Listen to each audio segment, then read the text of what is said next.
This episode is brought to you by Progressive, a leader in boat insurance. Welcome aboard to Carefree Boating. Here, we don't worry about the what-ifs, because we explore with Progressive Boat Insurance for as little as $100 per year for a basic liability policy. Progressive also offers a variety of other coverages and can help you cover repair costs when you need it. And with discounts like multi-policy, safety courses, responsible driver, and more, your mind can really float free. Cruise on over to Progressive.com to get a quote today and see if you could save. Progressive Casualty Insurance Company and Affiliates. Rate and discounts not available in all states or situations. Mic check. 1, 2. Are we recording? Hi, I'm Michelle Bernstein, an award-winning chef, restaurateur, and mom. I have a lot on my plate, including my psoriatic arthritis symptoms. That's why I was prescribed Cosentyx. It helps me move better. Cosentyx secukinumab is prescribed for people 2 years of age and older with active psoriatic arthritis. Don't use if you're allergic to Cosentyx. Before starting, get checked for tuberculosis. An increased risk of infections and lowered ability to fight them may occur, like tuberculosis or other serious bacterial, fungal, or viral infections. Some are fatal. Tell your doctor if you have an infection or symptoms like fevers, sweats, chills, muscle aches, or cough, had a vaccine or plan to, or if inflammatory bowel disease symptoms develop or worsen. Serious allergic reactions and severe eczema-like skin reactions may occur. Learn more at 1-844-COSENTYX or Cosentyx.com. Ask your rheumatologist about Cosentyx. My name's Seamus, we are the Trapdoor Spiders, and this is the Brutally Delicious podcast. 1, 2, 3, 4. The Brutally Delicious podcast. The Brutally Delicious podcast. The Brutally Delicious podcast. The Brutally Delicious podcast. There you go. Hi. How are you, friend? Yeah, keeping well. Just finished work. Yeah. So, You're about 6 hours ahead of us. Was it 6:30 yeah, there? Yeah, 6. Where are you based? I'm in Richmond, Virginia, so it's just about 12:30 here. Oh, nice place. Yeah, I got relatives in Charlottesville. Oh, really? Yeah, it's only an hour away. Yeah, it's not too far. So No, hot as hell here, though. Holy cow! yeah, I mean it's cooled down a lot, but the past couple of days it's been absolutely boiling. It's been about 32, like maybe 80 Fahrenheit. Oh yeah, so today's going to be 110 in Richmond. Wow, that's The next a 3 lot. days, it's brutal. Yeah, it's yeah, definitely heating up. I think we're going to be having a storm coming through, so it's going to be raining maybe tomorrow. So it's actually quite nice having that instead of it. Yeah, absolutely. Looks like Seamus, is that his name? He's trying to get in. Yeah, Seamus is trying to get in. Seamus. Yeah. Hasn't quite gotten in yet. What part of the UK are you in? I'm from the southwest. So if you think like England is like an L shape, London is sort of, on the east, but like down here. I'm sort of near Bristol. Okay, I've heard of that. Yeah, so Bristol's in the southwest, closer to Wales, and London is way in the east side. So we're in the southwest, and Seamus and Tom are from a place called Gloucester, which is near Bristol. Okay. Oh, they're from Stroud, which is a city that's near Bristol, about 45 minutes away. And then Joe is from a place called Pewsey, which is again southwest, so closer to me. So I was in England once. I went to Live Aid back in '85. Oh wow, well, so right in Wembley. Yeah. And then I think we did Bath and then Stonehenge and the touristy kind of stuff. Yeah.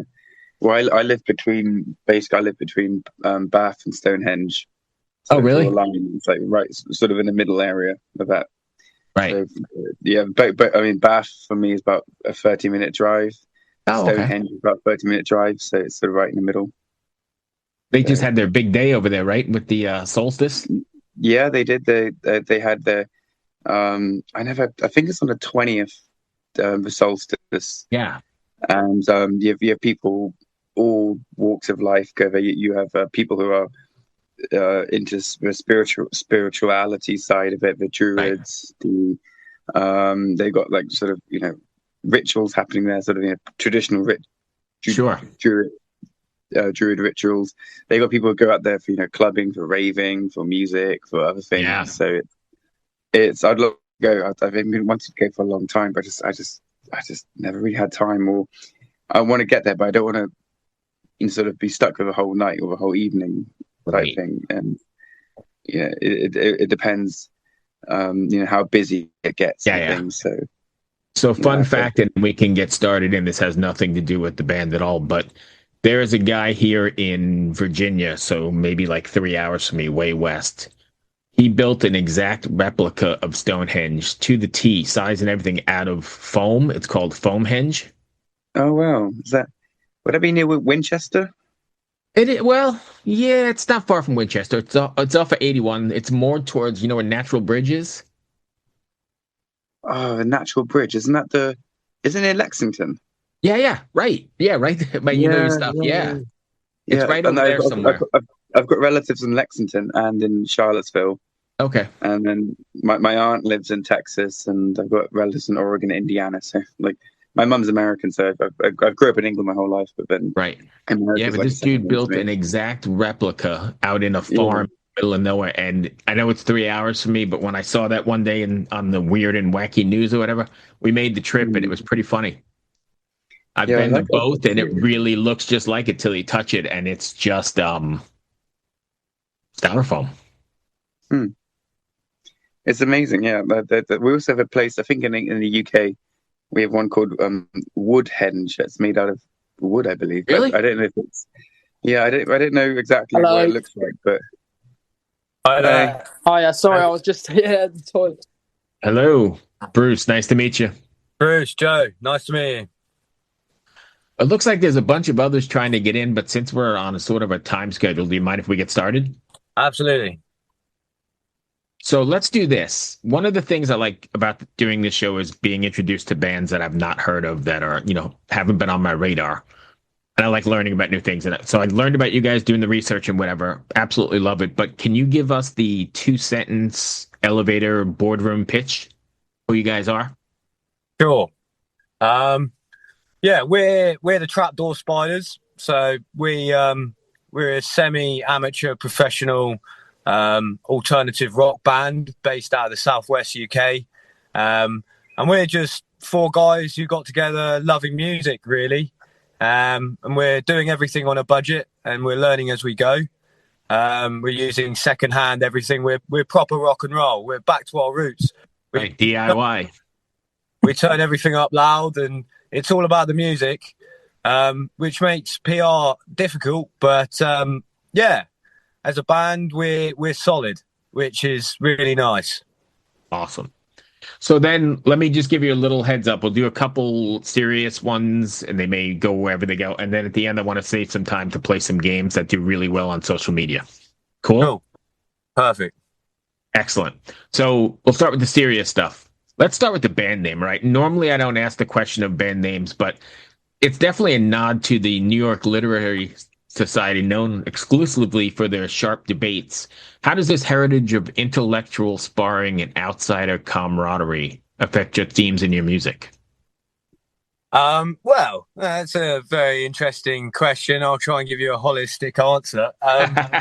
Realistically, I mean, we are a response to the sort of cultural imperialism and the barriers to entry within music in the UK. It's really hard to start a band here and be successful because the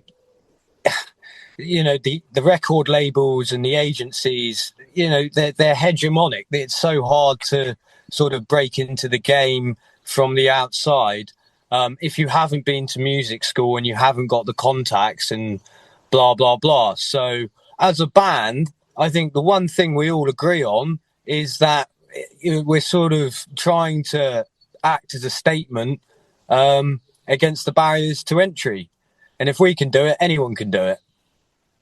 So how do you stand above the noise then that's out there? Because there's a lot of people, right? Everyone has a platform now with Spotify and social media and whatever. How do you guys try and stay above that noise? Oh, well, that's simple. We have unique selling points. There's so my name's Joe, and there's so many guitarists called Joe. So we thought, well, we can all sort of sing. and it sounds quite nice. So our 3-part, sometimes 4-part harmonies is probably our unique selling point that puts us above other bands. We're not a boy band, but we are all boys in a band, and that people like that, rather than, and we are a bit grungy and we are a bit indie, but we're not in that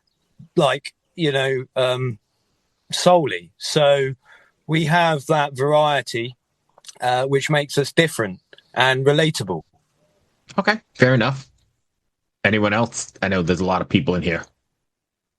I think also the fact that we tried to stick to writing a lot of original songs.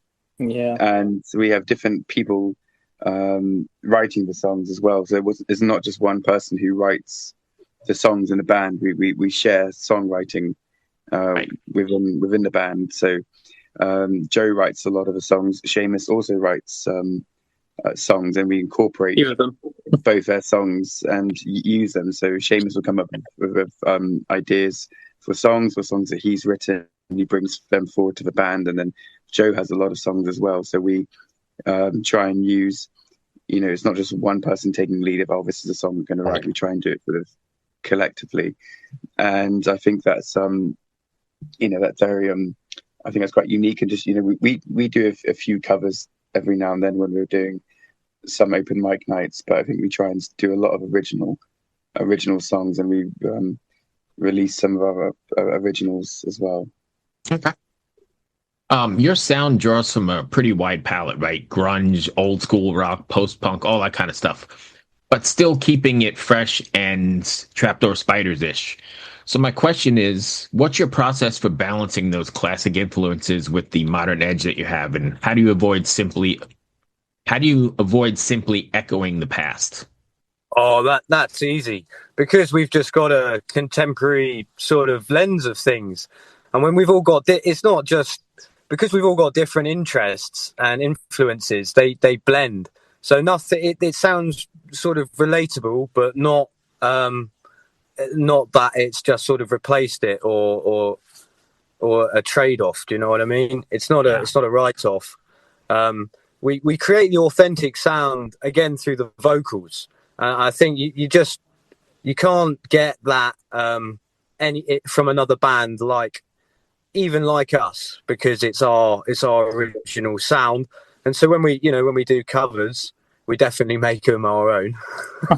Right. Sure. Okay. The EP Connections to the Underworld suggests rebellion and hidden networks. How do you see your music as a way of connecting with listeners who feel like outsiders? Does anyone else want to answer that? I think it's trying to make the lyrics of the song relatable, and not make them sort of not making them too generic sounding. Probably also the way we look as well. Like, I think we all have our own styles, and it doesn't really, like, I don't feel like the way I look follows a very mainstream culture, but I kind of like that in my music as well, to I guess experience that in the music. I mean, like one of our songs, Mary, it's got nothing to do with anything particularly mainstream. It's just a story about someone, and it's something that somebody could fall into and maybe enjoy. And I think that that's a good way to approach things sometimes. It doesn't always have to be about something mainstream in the world, just a little fun story or something. Okay. Is there a message or something you want your fans to take away from after listening to Connections to the Underworld, or really any Trapdoor Spiders song? Yeah, absolutely. That rock and roll in its purest form still very much exists in little pockets all over the world, and we're just representing our little British version. Do you feel a sense of responsibility to the audience to bring that across? Not necessarily. I mean, I feel like we have a responsibility to ourselves more than the audience, because the frame that we work under is, how does this work for us? We've all got second jobs, and life's complicated, and like we've got a broad range of listeners. I just found that the other day that someone I know at one of the schools, all girls schools, is like everyone knows us there, which is, I was a bit shocked to find out, because as I said to my friend, like our target audience is not 16-year-old girls. Like that's not it's not Right. what we're going for there. But Take whoever comes we're not along, gonna right? complain that like they're listening, of course. But yeah, I mean, I was under the impression that our average audience was sort of 25 to 35, because that's where a lot of our gigs are. That's sort of the people that show up, and as our friends and people we know. But yeah, I mean, we do things for us, and that seems to work at the moment. Okay. When you're writing, are you guys thinking about the live performance, like how the songs are going to come across in front of an audience, or are you writing the songs for the song's sake and then adapting?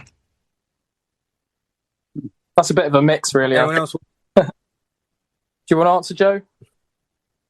Yeah, you go, Seamus. No, I was going to say, do you want to do it? I mean, a lot of the time we have a pre-written set for our live music.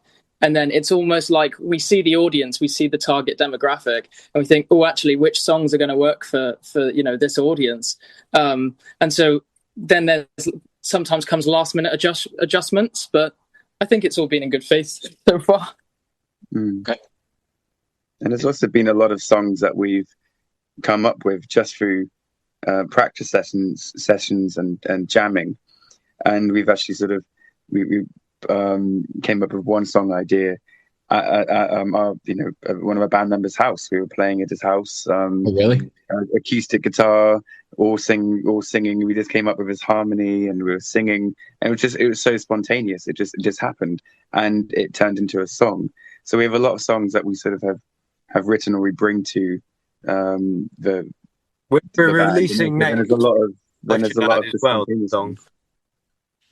Do you guys so you guys do a lot of the writing together then? It's not more the efforts of one person? We bring ideas to the table. It comes from all of us.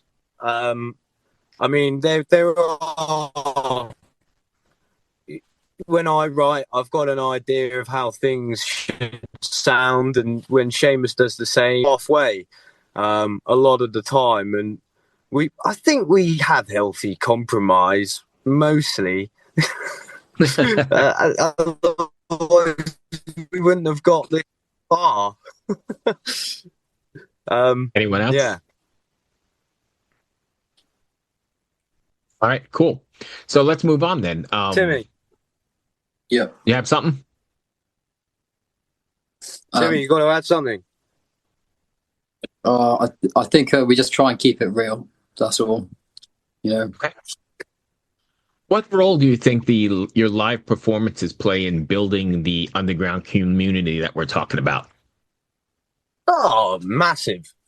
I mean, yeah, I feel like we influence a lot of people. Like, since we've been doing this project, the like 10 crazy months we've had since we've been official, like so many bands of our mates that have seen us and are giving it a go now. And my friend Martin, he's just formed a group, reformed his band, like the Tamers, and they're doing so well. So I'd say we've had a pretty big impact for what we've done, underground and overground, but in our small little remit.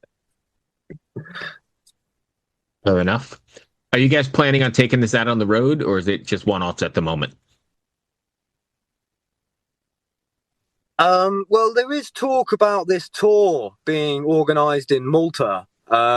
Obviously, that there's quite a costs over there, but we've got quite a few connections of places that would really like to have us.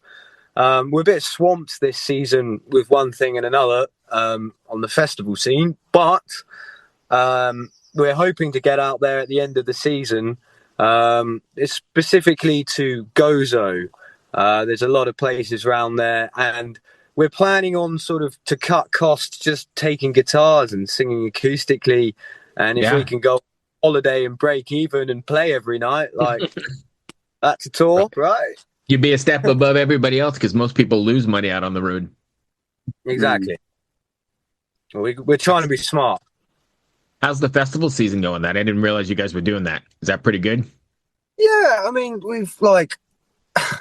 we're doing small ones. We're doing small ones at the moment. Small local beer festivals. Like we're playing Fanny's Meadow at the end of July, which for us is a pretty big one because a lot of people we know in the sort of music scene in London and in the jazz scene will be there. Now, that's not what we're about at all, but it's going to be fun to kick off that festival with a bit of punk. Oh, yeah, absolutely. So I want to switch gears here in a second before we run out of time, but what's next for you guys then? You're going to be doing more singles, or the singles done and we're writing new music, or? Yeah, I mean, we've got the second half of the B-side to Connection to the Underworld to release. So that's coming out and we're just in the process of promoting that. But going forward, we've got maybe 3 or 4 singles in the pipeline that we want to record and release. And we're just sort of kind of discussing which producer to work with. And we're really choosing our best songs and our favorite songs. And since the last time we were in the studio back in whenever it was in January, we write a new song every day, every time we're together. So we've got a lot of stuff in the bank. So we're just sort of, when you say boys, strategically agreeing. Yeah, we've got some really cool tracks. We got Trigger Finger Part 1 and 2, which is great fun to play. I mean, I'm sure everyone wants to record that. And we've got a song called Remorse Code, which is a bit our heartfelt side as well. So, and obviously we've got producers in either direction, for the softer sort of stuff or the hard. So we're biding our time at the moment on that. Do you think about when you're writing these songs, do you think about not writing the previous song or the previous record? I mean, you still want to write Trapdoor Spiders stuff, but you don't necessarily want to repeat the last record. Does that make sense? Yeah. That I think that's not really a problem for us because we're just growing at this point. Everything we do is better than I think also we want to explore, open up the ability to explore different sounds as well. So with the song Remorse Code, it's much slower than our normal songs that we have, which are sort of quite fast paced and full of energy. Remorse Code's a bit slower, different timing, and it's more of a build up, but like a sort of like a mini ballad. And it's I think also the kind of experimenting bit, maybe we could explore experimenting with different sounds and different dynamics of a band and look into it. So I think we're open to sort of trying out different genres as well, because we have some of the stuff that we play has a bit of funk in it as well. There's some funk, there's a bit of blues, a bit of rock, and it's sort of just dipping your toe and sort of exploring which sound you want to sort of get to. When you're doing that, are you concerned that your current fans won't take the journey with you, or do you just write from the gut? I think sometimes writing from the gut is important. I think with fans, and this is, I don't know how this is going to sound, but sometimes fans can come and go. They can like you for one album, and then the other album they may not like it, but you get a new group of people coming in, and it's always sort of a shift. You have your sort of your loyal fans. With bigger bands, they have loyal fans, and then they might release an album that not many people like, was quite different, but it brings the new people in. So I think it's sort of a catch-22, because you don't want to write something that's completely different from what you're known as, and then you have to start all over again with new fans. I think it's tricky, but I think sort of you got to think a bit of both. You want to push and explore new stuff, and not be sort of, oh, the fans only like this style of genre, and we're only going to play this genre. I think that is going to be limiting for musicians and bands. Right, that makes sense. All right, so last one about the band, and then we're going to play some games. If fans want to find Trapdoor Spiders, can you give us all your socials and that sort of thing? Yeah, so our Instagram is the Trapdoor Spiders, and you can find us on Spotify and all the, iTunes, Tidal, all of that. And yeah, we're in the current formation of putting a mailing list together, which will be in the form of a WhatsApp sort of group. So yeah, and our website is also in its final stages of development. Hopefully, Mr. Tom Pride is hopefully sorting that out in between his many busy jobs. So hopefully everything's sort of coming together piece by piece. But yeah, predominantly, if you want to get hold of us, just give us a message on Instagram. Fair enough. All right, you ready? Yeah. Is a hot dog a sandwich? No. Who said no? Me. Joe? It has to be. What's your hang up on it not being? Isn't a sandwich by definition something between two slices of bread? Well, that may be true, but it's kind of in a roll. That's like a hot dog, So wait. So your hang up is that little thing holding it together? Yeah, well, it's the definition of the style of bread for me. Any other anybody else? No, it's a piece of meat between two slices of bread. Technically, which is a sandwich, right? Yeah. Yes. Yeah. Yeah. I mean, the hoagie, or the things they get in Philadelphia, are sandwiches. Yeah. Same concept, same thing. So we're gonna mute Joe and carry on here in a second because he's totally or you can redeem yourself here, Joe. You ready? Is cereal a soup? No. It has to be. No, because you don't have soup for breakfast often. Why? I mean, you could, right? I mean, you could if you're really hungry. Isn't the definition of a cereal something floating in a broth or a liquid? Or Yeah. I mean, maybe you're right. Maybe cereal is soup, but I could not put the two together. I'd like to hear what the others think on this. Well, I guess if cereal is either talking about whether something's hot or cold. So if you have cold soups like gazpacho, that's sort of cold. Sergey, I like you a lot. Thank you. We're on the same wavelength. Joe, we're cutting Joe out of this. Nobody else? Nah, I'm good. All right, you ready? Name 3 gifts the Tooth Fairy should bring other than money. Wisdom. Hold on, you talked over each other. One more time. Oh no, go on, Joe. You go first. Plectrums. Although I don't use them, so I'm okay. But for everyone else, for me, basically.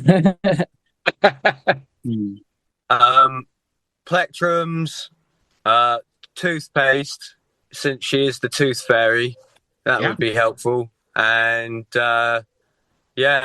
maybe like mints, as well, with no sugar. Are we okay with these, or you want to stop? I think they're quite good. I quite like them. All right. So name 3 sins that will keep you from getting into heaven. Timmy, this is your department. What? Why? My department. Well, I can name 3 of your sins for you if you like. Okay, go on then. We'll take it. Okay. So we've got greed. That'll stop you from getting into heaven. We've got lust, because Timmy gets all the ladies. So that'll also stop you from getting into heaven. And then we've got theft, because he owes us all the money. Fair enough. Yeah, Couple no. for you if you're game.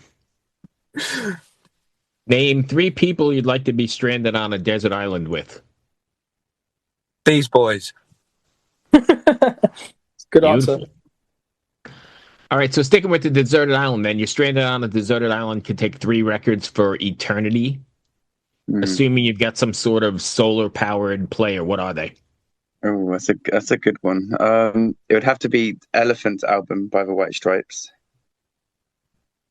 Pet Sounds, Beach Boys, Yes. and then the third one. Oh, that's a tricky one. I'll help you out. The Black Keys, Stick Thief. That's one of my favourites. Mm. Anyone else in the gallery? Okay, computer. Yeah. Definitely. All right. And then lastly, what 3 things can you purchase at the grocery store that would make the cashier the most uncomfortable? A dildo, a used dildo, and a pack of real small condoms. Fair enough. Hey. Thank you, my friends. I hope that wasn't too bad. No, thank you, Bruce. Thank you. Very good. thank Thanks for the opportunity. I like to be all over the place and then have a good time at the end. So good luck with everything.